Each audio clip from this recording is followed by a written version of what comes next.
नमस्कार, नई परख पर आप सब लोगों का स्वागत है। आज यह उम्मीद की जा रही थी कि गृह मंत्री अमित शाह संसद में आएँगे और अपना बयान देंगे, लेकिन आज के दिन भी वे संसद में नहीं आए। इसके उलट हुआ यह कि भारतीय जनता पार्टी के सांसदों ने संसद से बाहर प्रदर्शन किया और वे राहुल गांधी से यह मांग कर रहे थे कि वे रांची में छात्रों पर हुए लाठीचार्ज की जिम्मेदारी लें और शायद वो ये भी कहना चाह रहे थे कि राहुल गांधी को विपक्ष के नेता का पद छोड़ देना चाहिए। लेकिन कुल मिलाकर स्थिति यह बन रही है कि सरकार जरूरत से ज्यादा डिफेंसिव दिख रही है। संसद के इस पूरे सत्र में कुछ बातें साफ तौर पर सामने आई हैं। पहली बात तो यह है कि एक लंबे समय से जिस विपक्ष के नेता की तलाश भारत के लोकतंत्र को थी, वह विपक्ष का नेता राहुल गांधी के रूप में मिल चुका है। इस बात की मुनादी और ज्यादा जोर शोर से हुई। राहुल गांधी जब से विपक्ष के नेता बने हैं, तब से भारतीय जनता पार्टी की नींद उड़ी हुई है। भारतीय जनता पार्टी के नेता हमेशा ही चौकन्ना रहते हैं कि राहुल गांधी संसद में ठीक से ना बोल पाए। राहुल गांधी जब भी संसद में बोलते हैं, वे हंगामा करने के लिए खड़े हो जाते हैं। लेकिन इसके बावजूद राहुल गांधी ने तमाम मसलों को बहुत ही मजबूती से उठाया है। अगर हम संसद के इस सत्र को देखें, तो सत्र की शुरुआत होने के साथ ही राहुल गांधी ने जहां संसद की पटल पर छात्रों के साथ हुई हिंसा का मसला उठाया, उसके साथ ही उन्होंने संसद के बाहर भी लगातार इस मुद्दे को गरमाए रखा, इस मुद्दे की तरफ सरकार का ध्यान खींचा। बहुत सारे प्रेक्षक तो यह भी मानते हैं कि जेनजी के आंदोलन के दबाव के साथ ही साथ राहुल गांधी की लगातार सक्रियता ने भी सरकार को इस बात के लिए मजबूर किया कि वह धर्मेंद्र प्रधान का इस्तीफा वापस ले। इस लिहाज से ऐसा लगता है कि नरेंद्र मोदी की पूरी सरकार राहुल गांधी के आभा से थोड़ी घबराने लगी है।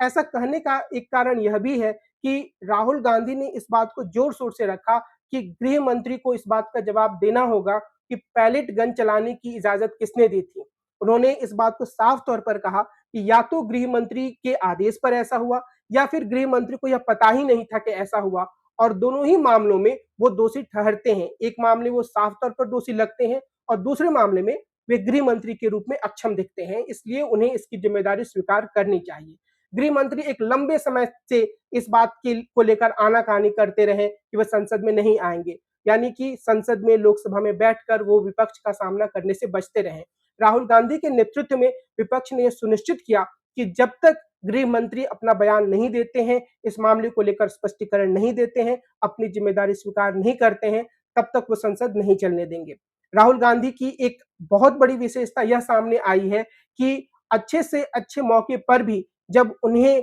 यह कहने का मौका था कि कांग्रेस पार्टी इस तरह से कार्य करेगी, संसद में वो यह रणनीति अपनाएगी, बार-बार उन्होंने यह साफ किया कि संसद में कौन-सी रणनीति अपनाई जाएगी, यह बात इंडिया ब्लॉक के जो सहयोगी दल हैं, उनके साथ मिल बैठकर तय किया जाएगा। और जब भी संसद का सत्र शुरू होता है, हर दिन संसद के सत्र के दौरान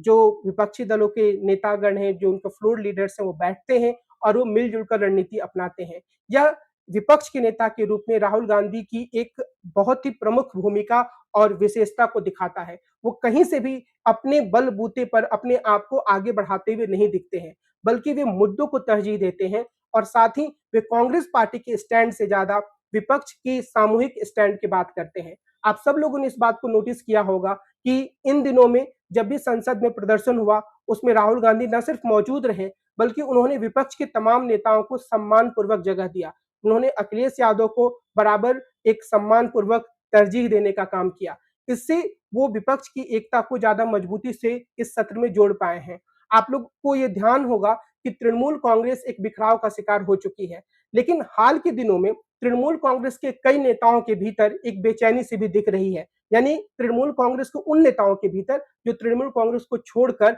बागी खेमे में जा चुके हैं, और उसमें से 3 सांसदों का नाम बार-बार आ रहा है, कई विधायकों का नाम आ रहा है, जिन्हें यह लग रहा है कि नहीं, उन्हें विपक्ष की राजनीति की तरफ ही वापसी करनी चाहिए। हालाँकि वो ऐसा करेंगे या नहीं, इसको स्पष्ट रूप से नहीं कहा जा सकता है, लेकिन इसके पीछे जो एक प्रमुख कारण है, वह यह है कि राहुल गांधी के नेतृत्व में विपक्ष काफ़ी मजबूती से खड़ा हुआ इस सत्र में मिला है, और राहुल गांधी ने काफ़ी राजनीतिक चतुराई का भी इस दौरान परिचय दिया है। परिसीमन विधेयक को लेकर बार-बार यह बात चल रही थी कि यह मुमकिन है कि कांग्रेस और डीएमके के संबंधों में दरार आ जाने के कारण डीएमके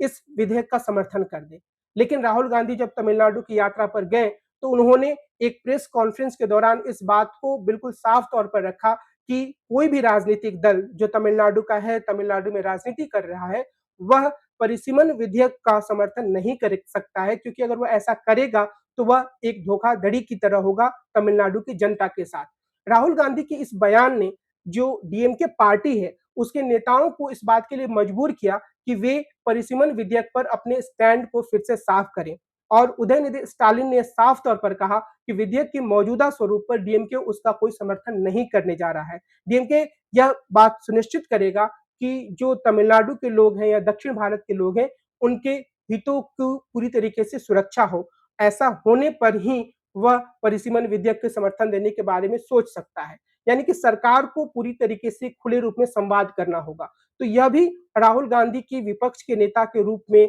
एक जबरदस्त उपलब्धि रही कि उन्होंने विपक्षी दलों में, खासतौर पर क्षेत्रीय विपक्षी दलों में मची भगदड़ को थामने का काम किया है और उन्होंने ऐसी रणनीति अपनाई है जिससे डीएमके की जैसे दल सीधे तौर पर भारतीय जनता पार्टी या एनडीए की तरफ जाने की बजाय अपने स्टैंड पर फिर से विचार करने के लिए मजबूर हुए हैं। आप इस बात को याद कीजिए कि 2004 के बाद जब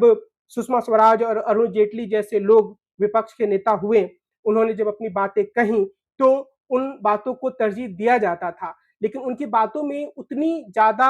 आक्रामकता नहीं होती थी कि विपक्षी दल की इस रवैये से सत्ताधारी दल, जो उस समय यूपीए की सरकार थी, वह बहुत ज़्यादा दहशत महसूस करती। ऐसा लगता था कि विपक्ष कुछ बातों को साफ तौर पर रखता है, लेकिन सत्ता पक्ष को कोई खास दिक्कत नहीं होती है। लेकिन 2024 के लोकसभा के चुनावों के बाद जब से राहुल गांधी विपक्ष के नेता बने हैं, तब से यह बात साफ तौर पर सामने आ रही है कि भारतीय जनता पार्टी के भीतर राहुल गांधी की सक्रियता को लेकर, राहुल गांधी की बढ़ती लोकप्रियता को लेकर एक घबराहट है। और यह बात सिर्फ इसलिए नहीं है कि राहुल गांधी सिर्फ कांग्रेस पार्टी के नेता हैं और कांग्रेस पार्टी थोड़ी बहुत मजबूती से 2024 के बाद सामने आई है, बल्कि इसके पीछे मुख्य कारण यह है कि जो बाकी अन्य सारे विपक्ष के नेता हैं, वो उतनी मजबूती से आरएसएस और भारतीय जनता पार्टी का विरोध करते हुए नहीं दिखते हैं, जितनी मजबूती से राहुल गांधी दिखते हैं। इसके कारण से देश का जो विपक्षी मानस है,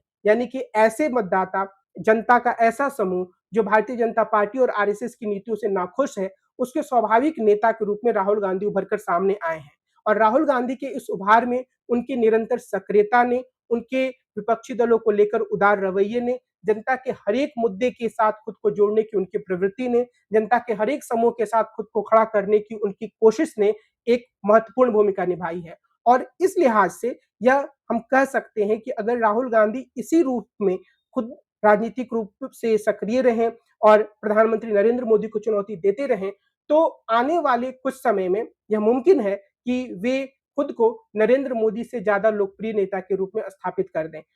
यानी नरेंद्र मोदी की लोकप्रियता अभी भी है, समाज के कई वर्गों में है, लेकिन लगातार राहुल गांधी एक ऐसे नेता के रूप में उभरे हैं जो नरेंद्र मोदी की विश्वसनीयता को, उनकी पूरी लेजिटिमेसी को क्वेश्चन कर रहे हैं और उन्हें इसमें काफी सफलता भी मिल रही है। तो कुल मिलाकर भारतीय जनता पार्टी के लोगों को भी संभल जाना चाहिए कि जो बार-बार वो यह नैरेटिव गढ़ने की कोशिश करते रहे हैं कि राहुल गांधी से कुछ नहीं हो पाएगा या विपक्ष बड़ा कमजोर है, वह नैरेटिव अब उल्टा उन्हीं के ऊपर काम करने लगा है। प्रधानमंत्री के बारे में इस तरह की मीम्स आने लगी हैं, उनके बारे में इस तरह की बातें की जाने लगी हैं, जिससे ऐसा लगता है कि लोगों के मन में प्रधानमंत्री की लोकप्रियता को लेकर, उनकी कार्यकुशलता को लेकर एक गहरा संशय बैठता जा रहा है। और अगर भारतीय जनता पार्टी अभी नहीं चेती, तो हो सकता है कि यह पूरा मामला उनके हाथ से फिसल जाए और उनकी स्थिति, चुनाव में उनका प्रदर्शन काफ़ी बुरा हो। और इस बात का पूरा प्रमाण आने वाले समय में जो चुनाव हो रहे हैं, उसमें मिल सकता है और इसके लिए विपक्ष को भी अपनी राजनीति को और ज़्यादा धार देनी होगी, उसमें कोई संदेह नहीं है। लेकिन यह ज़रूर है कि राहुल गांधी ने जिस तरह की राजनीतिक तीखेपन का प्रदर्शन किया है, उसमें उन्होंने अपने आप को एक दमदार विपक्ष के नेता के रूप में प्रस्तुत किया है, न सिर्फ संसद में, बल्कि संसद के बाहर पूरे देश में भी। और निश्चित रूप से वे भारतीय जनता पार्टी और एनडीए के लिए एक बड़ी चुनौती के रूप में सामने आए हैं। आज की अपनी इस चर्चा को मैं इसी बिंदु पर विराम देता हूँ। हम कल फिर मिलेंगे और एक अन्य मुद्दे पर विस्तार से चर्चा करेंगे। नमस्कार।